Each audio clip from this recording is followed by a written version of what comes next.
What if it rained food? What if Earth was a cube? What if we had 9 lives? What if bits could fly? It's absurd. If money grew on trees, if we didn't have knees, if we walked through life slightly magnetical, it's absurd. Absurd Hypotheticals. Hello everybody and welcome to Absurd Hypotheticals, the show we overthink dumb questions so you don't have to. I'm your host Marcus Lehner, and I'm joined here today by Chris Yee and Ben Storms. Say hi, guys. Hey, I'm Chris. Hey, I'm Ben. We are putting the absurd in Absurd Hypotheticals today. When we put this question on the list, I didn't really expect it to be as stupid as it was. This is kind of a last-minute question, too, because when we were recording last week's episode, we didn't have this week's question until, last minute. Yeah, I mean, we have lots of questions to pick from, but we decided on we landed on this one. I'm not quite sure why. I think it's just next on the list of candidates. I don't know. To me, it seemed more reasonable just when you read it, and then when you start thinking about it is when you're like, huh. Does it sound reasonable when you read it? It did more than when I got into it. We should say what the question is so people can play along at home as we ask these hard-hitting questions. No, we're building suspense. Also, they can read the episode title. That's a good point. They did see the episode title. They know already. But there might be people still in suspense, and for them, you're welcome. We built it up. But our question this week is, what if everyone was a sphere? Which, now that I've said it and revealed it, I realize that even though we say that, it doesn't give a clear idea of what we actually mean. Really does not. So, we did go through, I set up sketches about exactly what we meant when we said everyone is a sphere. Maybe you should send me those sketches and I'll put them on our video version of this. You really should. Yeah, we'll do that. What I realized now, what it 100% was that meme where it was like, if X wore pants, would it wear them like this or like this? It was just that. But if people were a sphere, would they look like this or this or this or this? And everyone was incredibly stupid. Yeah, we had 4 options. Number 1 was literally just a sphere, no limbs, face on it. Number 2 was a slight give to the fact that we might need some kind of appendages. So full sphere with a face on it had just hands and feet directly attached to it. Yeah.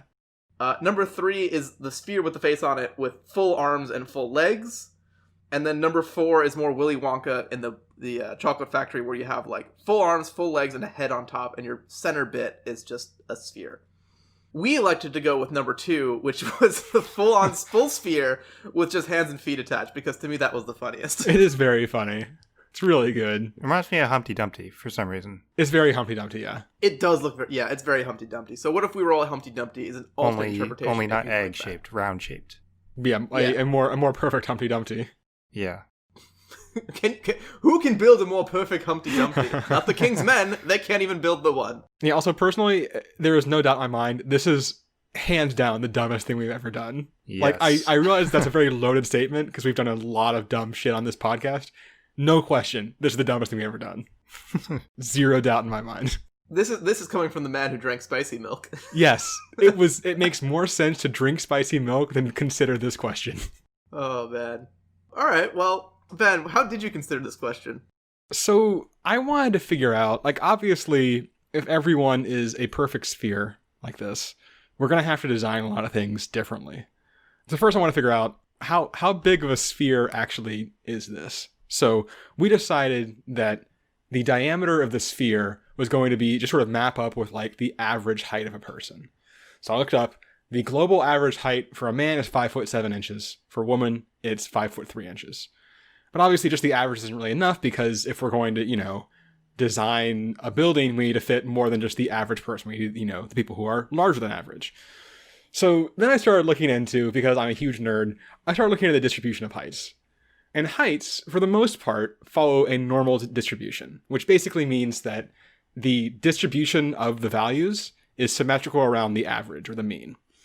Additionally, with a normal distribution, there's a statistical concept called the standard deviation, which is basically just describing how spread out the data is, right? So if something has a low standard deviation, they're all sort of clustered in towards that average. But if it has a high one, they're all much more spread out. But with a normal distribution, you can use that standard deviation to see how many values fall in a particular range. So specifically, about 68% of the values will fall within one standard deviation, 95% within two, and 99.7% within 3. So for the most part, within that 3 standard deviations, almost everything will fall there. So for heights, the standard deviation for men's heights is about 3 inches, which, so with those percentages, is like 68%, 5'4" to 5'10", and then 99.7%, 4'10" to 6'4". And what's interesting is that for the most part, that holds up pretty well. That pretty well maps out heights. However, things get really weird when we talk about the extremes. Specifically, we're going to talk a little bit about tall people and how they are statistically impossible. So, the Guinness Book of World Records. This doesn't remove them from existence, Ben. No, it doesn't make sense. Hold on. Okay, so the Guinness Book of World Records has accurate records for 10 men who were 8 feet tall or taller, right? So, using that mean of 5'7" and a standard deviation of 3 inches, that's 9.66 standard deviations above our mean. Assuming the heights are normally distributed, the odds of a single person being 8 feet tall are 1 in 2.4 sextillion, which is 2.4 times 10 to the 21. Sort of for an idea of the odds of that, if you took 66 coins and flipped them all simultaneously, the chance of all of those coins coming up heads is going to be 5 times higher than one person being 8 feet tall. And it's happened 10 times.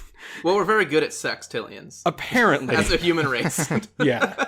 Other way to think about it, by the way, is that over the course of human history, there have been roughly 108 billion people, which is like orders of magnitude less than that chance of 1. So, wait, over what time period were those 8 people or 10 people? I mean, the existence of the Guinness Book of World Records. So, okay. There have been more than that in human history, I'm sure, just because that's a relatively small chunk. I mean, I know people have gotten taller in recent history, but that's a small chunk of human history, and that's only the ones they have like actual medical records on.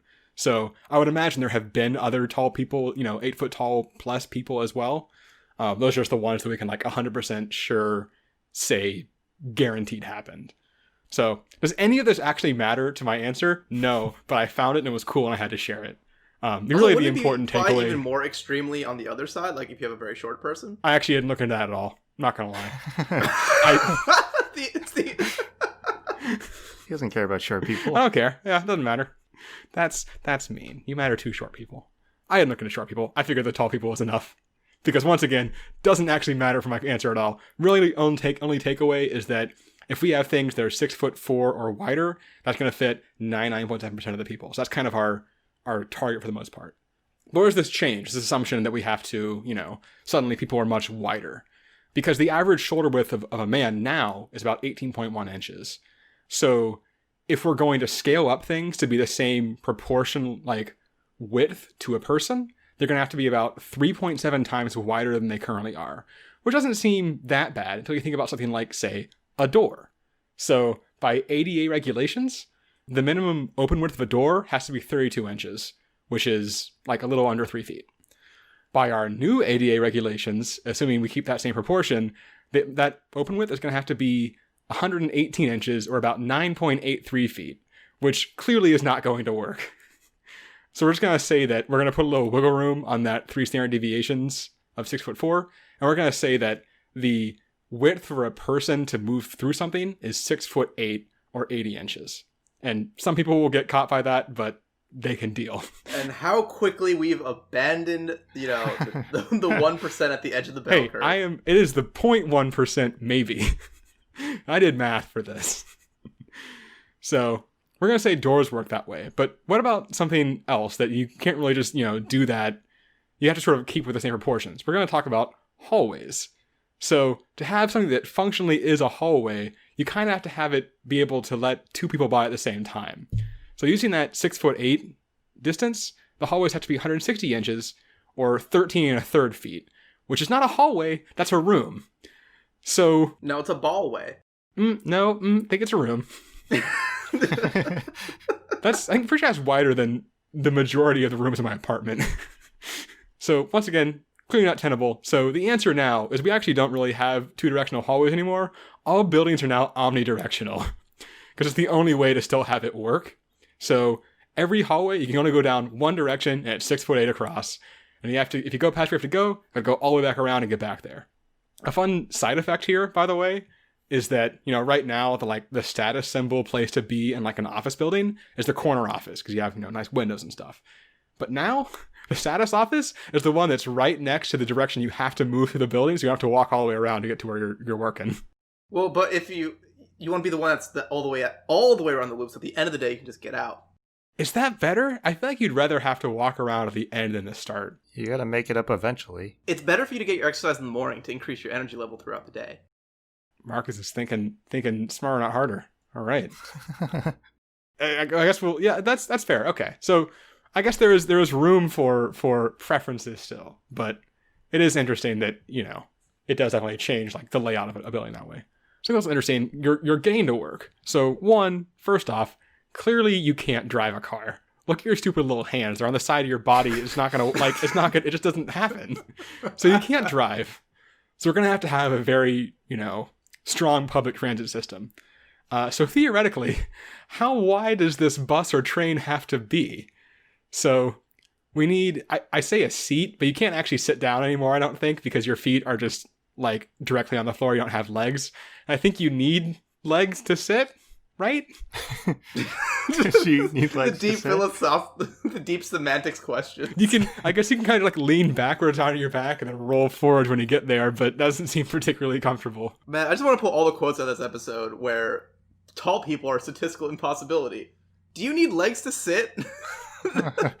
Point being, in order to have like a functional bus, you're going to have a 6'8" wide space for a person, a 6'8" wide aisle, and a 6'8" wide space for another person on the other side.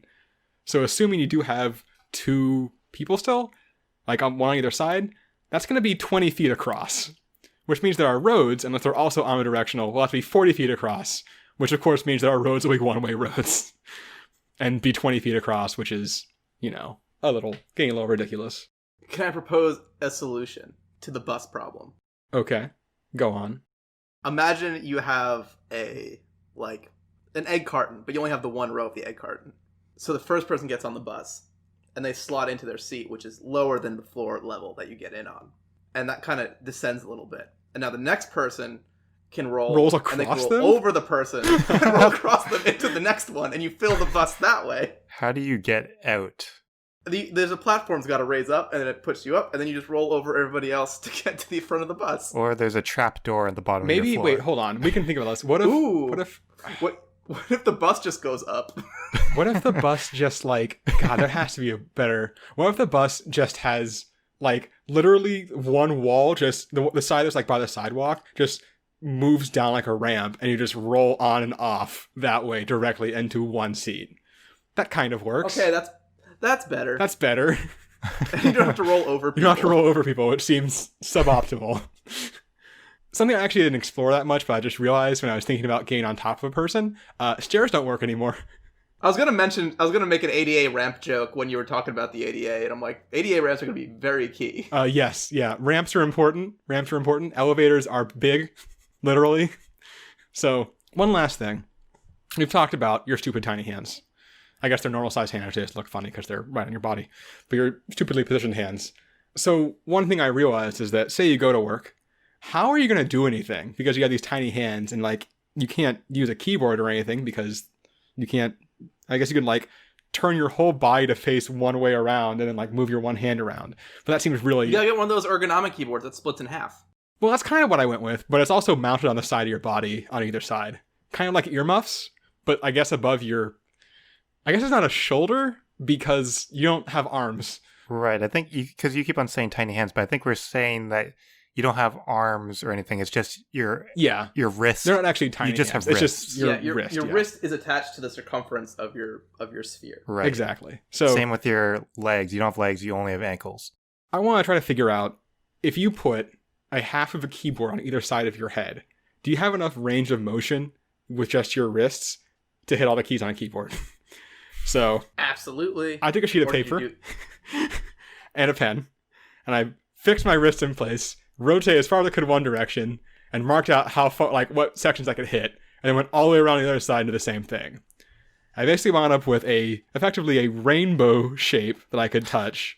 It's about 2.5 inches wide and 10 inches long, which is 25 square inches of keyboard area. But you can get that on either side, so that's 50 inches of keyboard area. I then measured my actual keyboard, just the like letters keys portion. I have like, the arrow keys and number pad and everything. Ignoring that, just the letters keys. And that's about 4 inches by 11 inches or 44 square inches total. So we can fit a keyboard in our range of motion just using our wrists. So I guess that's kind of how we do pretty much anything, is just have this dumb like earmuff keyboard that goes, I don't know if it goes around you or over the top of you, probably over the top of you, like headphones, that you then sort of wiggle your wrists back and forth to type on. But I don't want to knock your cool real life experiment with, with rainbow drawings and stuff. But I could also I just put my wrist over by where my space bar is and move my hand left to right and realize I could reach basically all the keys on my Yeah, keyboard. but I wanted to measure things. I got a pen and paper. Did it old school. Yeah. I also only I did think about that, but after I'd already gotten the pen and paper out and I was committed, so. Oh, I'm committed now. Yep, I'm in it. There's no turning back. Anyway, that's most of what I looked at. There are obviously many other problems because, once again, this is the dumbest thing we've ever done. What about like any job requiring physical work at all? They don't work. We make robots. We code them with our weird head keyboards. How do we make those robots? Head keyboards. Headboards. You really hope you can luck into like 3D printing the first robot to build the rest of the robots or something. I don't know, man. It doesn't work. It's evolutionarily, there's no reason for this to happen. It would not happen. We would just be eaten because we are large, fleshy meat bags. Anyway, that's pretty much what I did. What did you do, Chris? Yeah, so Chris, if you didn't solve that, what did you solve? So what I looked at was, I kind of assumed that if we're all sphere people, we're not really going to walk anymore because walking is inferior to rolling. You'd have to resort to like waddling and stuff. It would take you forever to get anywhere. So I wanted to look at rolling. The one problem with rolling is that if you're rolling all the time, your head is moving all the time. So I want to look at like, how can we navigate and like orient ourselves while we're rolling if our head is just like all over the place. So to start looking at this, I looked at BB-8 from Star Wars because BB-8 always, like I always kind of wondered how BB-8 worked, and then I was always just too lazy to look into it. I always wondered. It was not the driving force of my mania. Yeah. Because I just didn't bother. Right. So this gave me the motivation to look it up, and apparently there is a website just called howbb8works.com. It is very convenient. Usually it's not spelled out quite that well for us. And the technology they use for BB-8 is actually very similar to something called Sphero. And Sphero is actually a company that was funded by Disney in an accelerator program before they actually even bought Star Wars at all. So I guess they had this technology just like in their back pocket. And Sphero, as well as BB-8, is they have what's called holomonic motion, which basically means that it can move in any direction at any time, like immediately. So it like doesn't have to turn around or pivot or anything. It can immediately roll to the right or to the left or forward or back. And the way it does this is that it uses a system of internal gyroscopes, like counterweights and wheels. It has like this internal system, and it uses their motors and their wheels to move an exoskeleton around that internal system. So the internal part actually stays like upright and stationary, and the exoskeleton is just rotating around it. That makes sense. Okay. And what this allows them to do is they have like a mast on top of the internal part, and on top of that mast they have a magnet, and the magnet is what they attach the head to. So on the bottom part of BB-8's head, they have magnetic rollers. So they just attach it and it stays there. And then they roll the exoskeleton, and the exoskeleton rolls under the head, but the head stays stationary because it's attached to that magnetic mast. So that's how that works. We cannot do this because our insides roll around with us when we roll. So we can't really mimic this, but we can do something similar. I kind of had like some inspiration from this BB-8 design. So I came up with my own idea for like a belt type idea. where as long as we don't roll, because I feel like we're not going to be rolling forward or backward so that like our head and feet are rolling over each other. We're more going to be rolling sideways. That seems more natural to me. So as long as we stay rolling sideways, we can wear this belt, and the belt it'll be made of like a sleeve, a hollow sleeve, and then in the sleeve there'll be an inner core. And the core will be weighted, so it'll be heavier on one side. And there'll be rollers between the core and the sleeve so that while we're rolling, the sleeve is rolling with us, but the core is staying upright. Okay. So that will be our internal BB-8 thing. And the top of the core will be magnetic, and we can attach to that like a camera or a GoPro or something, some sort of camera with like magnetic rollers, just like BB-8's head. And it'll basically just work exactly like BB-8. And there are a bunch of camera rigs that actually basically work like this. Like they use counterweights to smooth the movement of cameras so it's like not shaky. It's basically the same idea, same principles. We're just using it in a very strange way. So, and then now that we have a camera that's staying upright while we're rolling, we can wear like VR goggles or some sort of goggle on our eyes, and we will be able to see without like whipping our head around. So that solves the seeing where we're going problem. Next, I wanted to see if we actually would get dizzy from this, because obviously we're spinning, we're rolling a lot, we might get dizzy. I wasn't actually sure before this if you close your eyes, would you get dizzy? And I guess thinking about it now, I don't think I've ever tried to spin around while I'm closing my eyes. You get dizzy. Yeah, you get dizzy. Yeah. You spoilers, you get dizzy. I'm pretty sure you actually get dizzier. I don't know about that. I'm not sure. I think that might depend on how you're spinning. Oh yeah, probably. I think You're probably less controlled if your eyes are closed in the way that you spin. I thought it also related to like you can still get some visual information to help your body like keep track of where you are with your eyes open, whereas it has to entirely use your inner ear if your eyes are closed. Right. Well, there were two different parts to it. So there was the visual part, and they said that like if you keep your eyes open, then it creates this flickering motion in your eyes, and that creates some dizziness. You don't want that flickering because your eyes can't really focus on one spot. So I figured like if you close your eyes, maybe that might eliminate that. And they do teach danters, because danters spin a lot. They teach danters how to, I forget what the term was that they used, but they like focus on one spot and then they like jump from that spot to another spot to avoid that flickering motion in the eyes. So that's the visual part of it, of getting dizzy. But then they said that figure skaters, they actually spin fast enough where that eye technique doesn't work anymore because they're just spinning way too fast.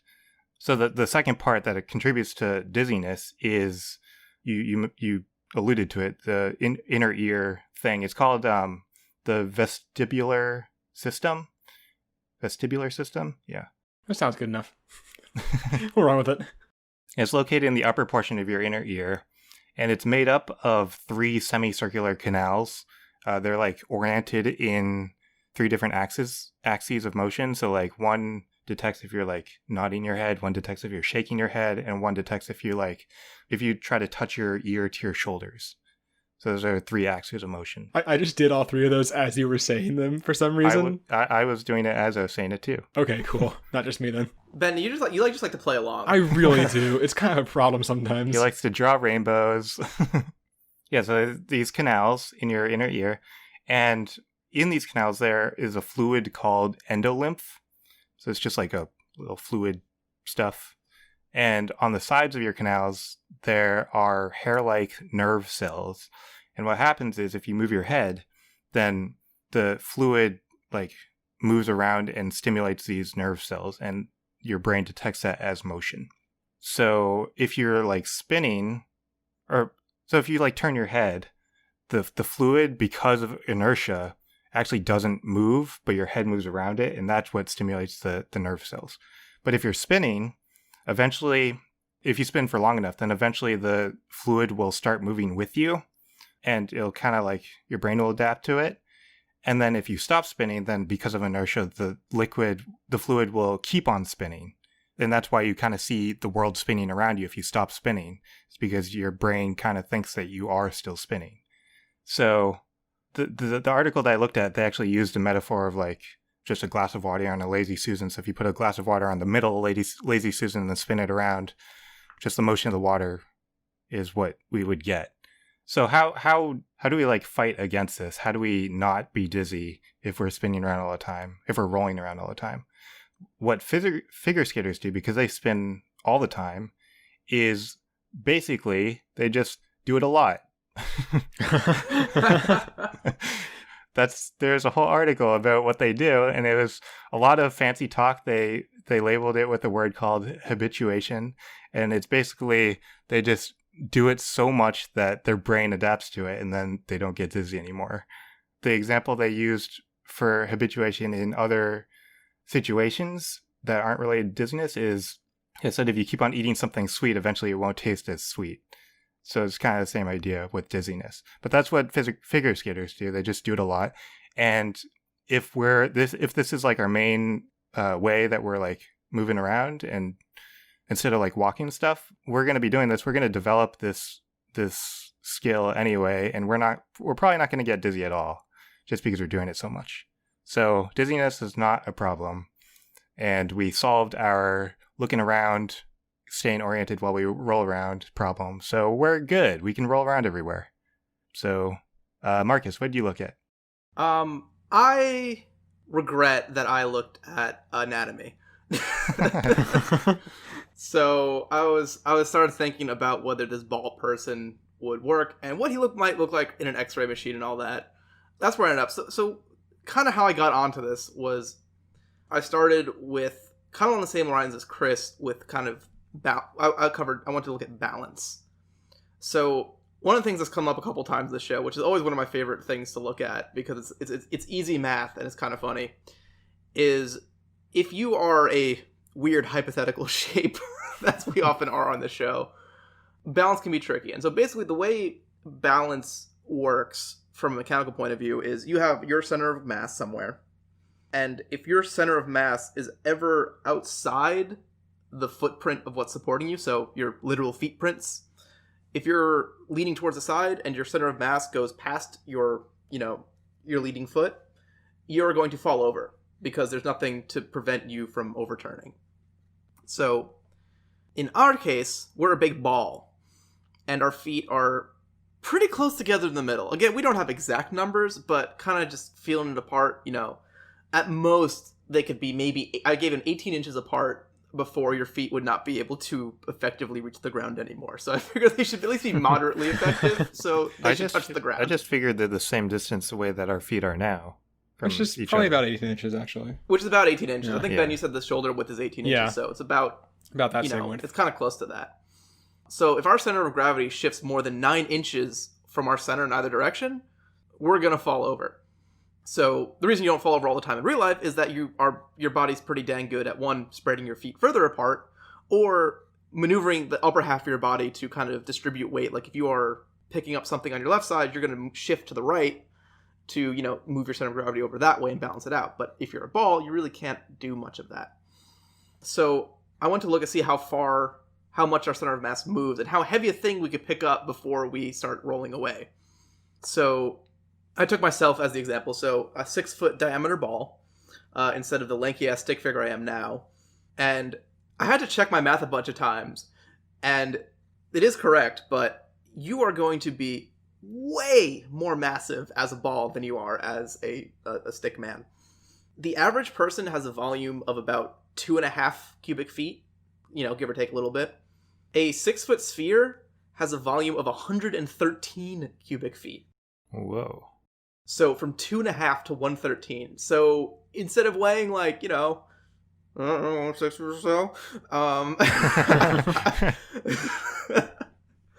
I would weigh about 7,000 pounds.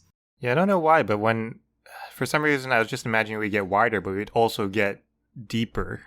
Mm-hmm. Yeah, deeper is the big one. Yeah. And also just like all your legs and limbs and things, you're basically just a stick. Like you're a tiny stick. Yeah. And a big circle is a big shape. I thought about this and I realized that if I took it through to its logical conclusion, then the problem just becomes, hey, what if we weighed like, a ton? Yeah, exactly.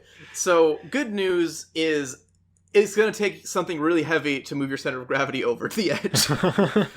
You could lift something that weighs 3,500 pounds and just then fall over. So if you have that much wrist strength, congratulations, but now you've fallen. Bad news, of course, is that you weigh 7,000 pounds. So this 7,000 pounds is based on using the human body density, which is about the same density of water. So I was like, well, not every animal is just a wet meat bag. So maybe I can model ourselves after a much less dense animal, like a bird. It turns out birds are still about 75% as dense as us. They're just really small, and all the volume that you imagine a bird has is all just feathers. So even if we were 75% as dense as we are now, it would still put us in the 4,500 pound range or so. So Ben, like you said, the one way you can take it is we stay heavy, we will run into some problems, of course. First one is blood flow. We need to supply blood to our huge mass now. The comparable weighing animal that weighs about 7,000 pounds is a fucking elephant.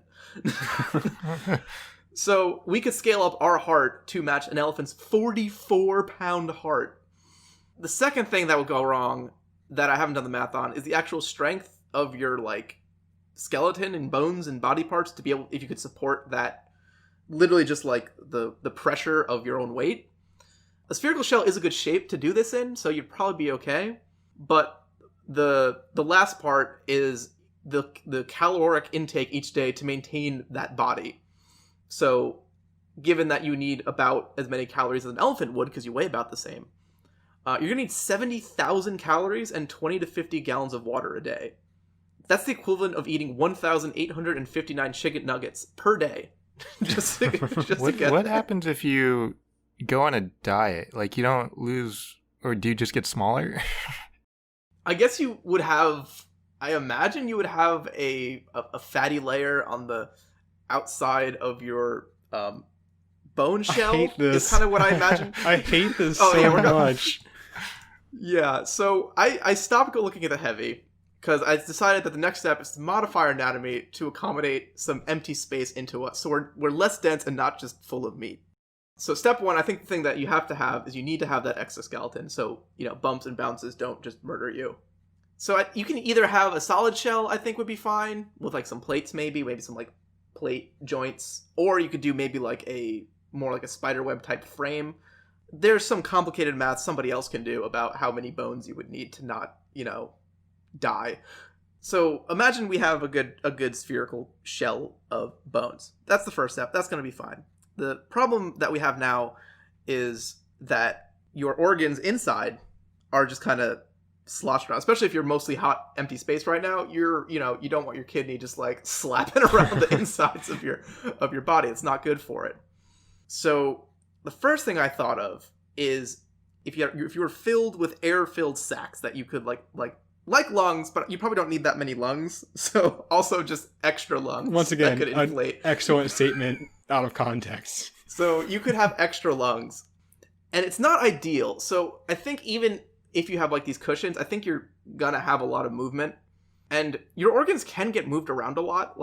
Kind of my basis of how much your organs can move, I looked at women when they're pregnant, because they now have another person growing on the inside of them. I saw a graphic of how much their internal organs move to accommodate that, and it's quite a lot. It's kind of creepy, and I am thankful I will not have to ever experience that myself. But I think I've hit what the anatomy should be. So this would be the best if we could somehow evolve this way.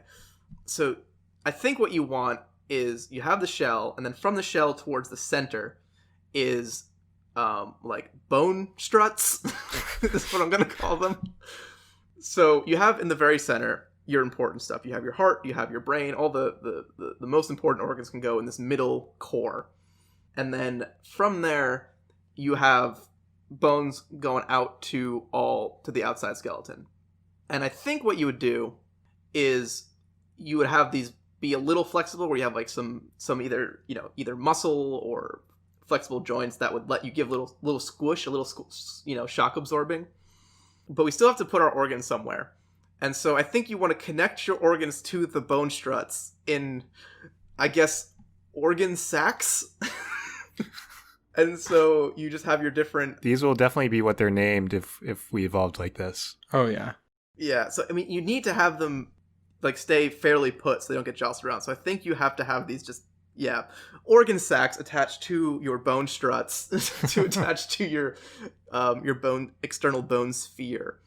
And what I realized is I'm actually a genius, because now that you have these sacs of organs on these struts, if you have the muscles to move the organs, you can actually use these to balance. You could shift your organ sac towards the outside or the inside of your bone strut to change your balancing.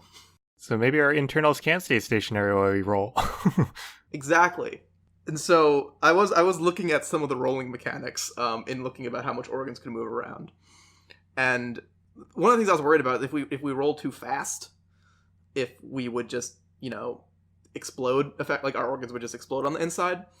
So basically I was looking at how much G-force would be applied to your body based on like different rolling speeds and how that would affect it. So basically when you roll fast, the outside edge of your ball is what's moving the fastest and has the most acceleration towards the center. And that's going to be what generates the G-force, is this spinning acceleration. So the human body can withstand about 5 Gs. So if our organs are on the very outside of our shell, our outer shell will experience 5 Gs of force if we are rolling at 14 miles an hour, which is pretty fast, honestly. It's faster than I can run probably. And some people, people can sprint faster than 14 miles an hour. But here's where our bone strut organ sac system comes in handy. Because we don't have to have our important organs on the very outside of the ball. We can bring them in. If they're at the midpoint, we can increase our rolling speed before we explode from 14 miles an hour to 21 miles an hour. And now you're talking professional sprinting speeds. And if we squish them all the way in, if we can get our key bits into a 1.5 foot diameter ball in the middle, we can roll at 30 miles an hour, which is pretty sweet. I don't think you can go faster than 30 in your rolling ballness. And not only that, if you want to push it just like that little smidge more, when people train for G-forces, like astronauts and fighter pilots, you actually can increase your body's, you can acclimate your body to it and survive higher G-forces. So we survive 5. And that'll be that's like the safe limit. You'll get that on the roller coaster, that's like the safety limit. But pilots and astronauts have acclimated themselves to 9G. So theoretical maximum speed you could roll with a 9G tolerance and your 1.5 foot organ ball in the middle is going to be 40 miles an hour.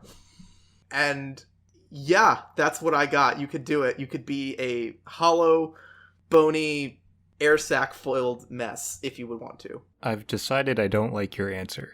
I agree. We have an accord. You don't like my answer? Or you don't like imagining my answer? Because those are very different. Yes. I don't like that you did it or that I had to hear it. Well, you guys are the only people who are actually a captive audience. Everyone else, you could have hit pause and left at when I said organ sacs or bone struts or literally any of the other words I said. Or when you attach the organ sacs to the bone struts. Yeah, that was my favorite part too. Yeah, I will admit I didn't like saying it either. So it was really just your pain that got me through that, answering that with, a straight face. Cool. Good and cool. Quick aside, I have stripped down to my underwear. It is so fucking hot in this room. You stripped down during his answer? Yes.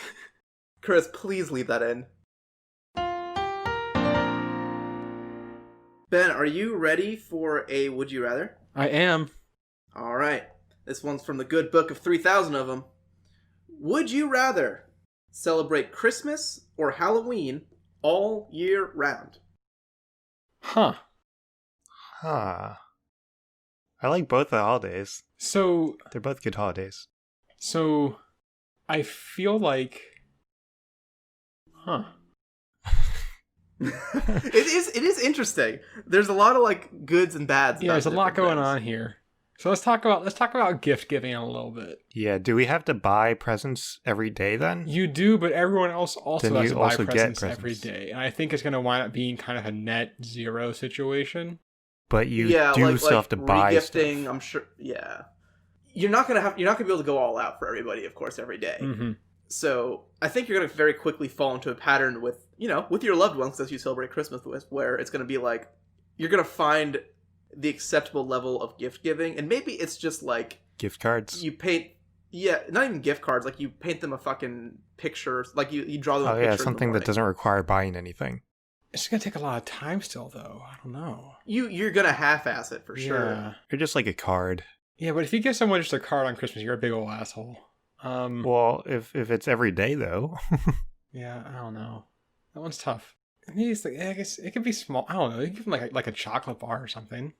That's a thing. Yeah, you can get a variety pack from the Costco of like 8,000 chocolates. Yeah, and you're one set day. for a Boom, month. Wrap it up. Well, now we're delving into the Halloween area. We are. Yeah, so you don't need to wrap them for Halloween. So there's a bonus. Yeah. Oh God, wrapping paper. Oh no, you're right. Here's where here's one that's driving me right now. Are there enough Halloween songs? There is. Oh no. There's Monster Mash. there's the Nightmare Before Christmas soundtrack. Yeah. Oh, that works for both of them. It does actually. You have that either way. Yeah, so that might that could just be the default state. Yeah. But yeah, there's the Monster Mash. There are other ones. I just can't think of them. There's just those like CDs that were It's just Thriller. well. There were those CDs that were just like haunted house sounds that people would play at Halloween, right? You know the ones I'm talking about? Ambiance. Yeah, ambiance Yeah, like music. ambiance. Like it's got like crackling thunder and creaky And like a big creepy laugh and like some growling. Yeah. Mm. Maybe. Yeah. You got that going. That good old bop right there. What else do you have? Not a whole lot. There's definitely more Thriller. music for Christmas. Oh, there is Thriller. That's true. I mean, there's definitely assorted songs, right? Like it's just you're Also, looking you don't- at less. Like, around Halloween time, people don't really expect you to play Halloween music all the time. That's true. You have a little more leeway. They do expect you to play Christmas music, Mm-hmm. which is why there's more Christmas music. I would say that the music is more of a downside for Christmas than a downside for Halloween, because even though there's more at Christmas, you're going to Yeah. always hear it. Whereas you just don't. Also, really I feel hear like it. a good portion of just metal songs qualify for Halloween. This is true, which is yeah. okay for me. Yeah, like I think that the music standpoint goes actually in Halloween's favor. Yeah, I agree with that. The other thing I was thinking with Halloween is that like a big portion of it, particularly once you're like our age, is just dressing up in a costume, right? You don't really go trick or treating anymore, like whatever. Yeah, but like either sometimes I wear them to work, sometimes I just want to a party or whatever. But there are a lot of costume options, and it's kind of just instead of dressing up in normal clothes, we're just always dressing in costumes. You just have a wardrobe of costumes. Yeah, which is kind of cool, right? Like Yeah, that's that's kind fine. of cool. That's actually How many I'm down with costumes? that. How many costumes would you need? Well, you're gonna have seasonal ones, right? Because like you can't wear the same costumes in the winter as you can in the summer, Right. just for like a survival standpoint. You have to avoid some repetition. I don't know how much you'd have to avoid. I feel like a month's worth of costumes. Like 14 costumes for 2 weeks seems like a little too few. So like somewhere between like 20 and 30. The thing is with the costume, it's like way more obvious that you're if I wear the same shirt right now, it'll be no one's gonna notice. Mm-hmm. But if I wear like a werewolf costume and then I wear a werewolf costume again like 2 days later, they can be like, Yeah, like, was Chris a werewolf twice in 1 week? yeah. Yeah, that is an annoyance. And like, are we gonna assume that people accept that this thing's happening? Because it is weirder to celebrate. Is it weirder to celebrate Halloween every day, or is it weirder to celebrate Christmas every day from a social standpoint? We never established if it's just you or if it's everyone. Oh yeah, that's a good question. Let me check the question again. I believe it's just you. Oh, that's different than if it's societal. I think it's Halloween, but I think if it's just you, I think it's Christmas. Yeah, but I will say Christmas cheer like on February 20th is not what I want from anybody. Right? Yeah. Right. But also, person dressed as like I don't know, Mr. Incredible isn't exactly what I want on any day of the year if they're the only one doing it. Can you just go goth? Forget the costumes. If you go slightly over the top goth, Maybe. does it count as celebrating Halloween? I feel like the costume has to be like not your normal thing. Yeah, so I feel like guess the way you celebrate Halloween is like wearing a costume. That's like sort of the baseline, right? And if it's what you always wear, it's not a costume. so. If it's only you, then you don't have to provide candy for people every day. You will. But that's just like you go to work and you have a candy bucket on your desk and you're that guy. Like, that's fine. That's easy enough. Right. But like people aren't going to be ringing your doorbell every day, which is nice. Right. Yeah. Which is If it was a societal thing, that would get very annoying. it would. Okay, last one I'm thinking here. Decorations. Christmas decorations are nice, but Halloween decorations hide dirt and cobwebs because they are Dirt and cobwebs. dirt and cobwebs Yeah. and spiders and bugs. Yeah. Not ideal. Okay. Is it weirder to be the person who has Halloween decorations up year round or the person who has Christmas decorations up year round? I think it's I weirder think it's to have gotta be Christmas. Halloween. What if you just Ooh. move into a very spooky looking, like, you know, like the house in every, you know, small town horror movie that's like the one that's obviously haunted? Or you just move into that house and sort of don't really fix it that much. Does that count? Here's where I think the metric is how long after Halloween are your Halloween decorations still up? 4 days once you're sober again? Yeah, that's fair. Christmas decorations, though, I mean, people leave their Christmas tree up until like February. Yeah, but people always get annoyed with those people. But there's a lot more people who do it. I feel like it's probably weirder to have Halloween decorations up all year, but it's more annoying to other people to have Christmas decorations up all year. Yeah, it's kind of where I am too. It's a weird, I can't really explain it because I feel like if I knew two people and they did this, I would like the person that did the Halloween thing better. yeah, I think that's just like being really committed to a bit, whereas I'd be much more annoyed with the Christmas person. I guess that's kind of what it boils down to at the end of it, isn't it? Like, for the Christmas, you like the Christmas type, the person celebrate Christmas all year long. It's just like this overly cheerful and merry. It's Ned Flanders. Yeah, it's Ned Flanders, and the Halloween one is just like it's the cool substitute teacher in elementary school. yeah, except it turns out they're not super cool. Their life is just kind of Yeah, it's right. That's probably a little bit true as well in other situations. But you know what? All right, I think it's time to vote. I think we've reached that point. Yep. I'm gonna go Halloween. I was gonna go Halloween too. Yeah. I'm gonna go Christmas. There's Boo. Boo. okay. I love Christmas. I mean, I like Christmas too, but all year round, I like Halloween better, I think. I just like imagine if I'd want to be in the house that's full of spiders, like you know, They're decorated not full real of spiders. and cobwebs. And of course, they're not real spiders. Well, some of them are, but like just imagine sitting in my living room, like watching like Netflix or something, and I'm surrounded by the Halloween stuff. Is like weird. Followed by the Christmas stuff, it's just warm and inviting. You know, it's just I mean, like, usually Halloween stuff isn't genuinely scary. It's usually like jolly scary, kind of. oh no, like it's not like I'm gonna be scared of Halloween decorations. I'm saying like just the atmosphere it evokes. I feel like it's healthier to live in a Christmas house than a Halloween house. Mental, like, you know, just for your emotional state. I disagree with that. I guys agree too. But this is what we're here to do, is disagree with each other. So You guys are a bunch of Grinches, and it's not exactly where I expected to end on our middle of June episode. You're the one that picked the question. Christmas sucks. That'll do it for us today. As always, if you enjoy the show and want to show us your support, you can go to www.patreon.com/absurdhypotheticals and click on the Become a Patron button for just $1 a month. It's it's less than $1 a day, pennies a day. You can support our show. It means the world to us. You get access to our awesome behind the scenes episode where all sorts of wacky nonsense happens.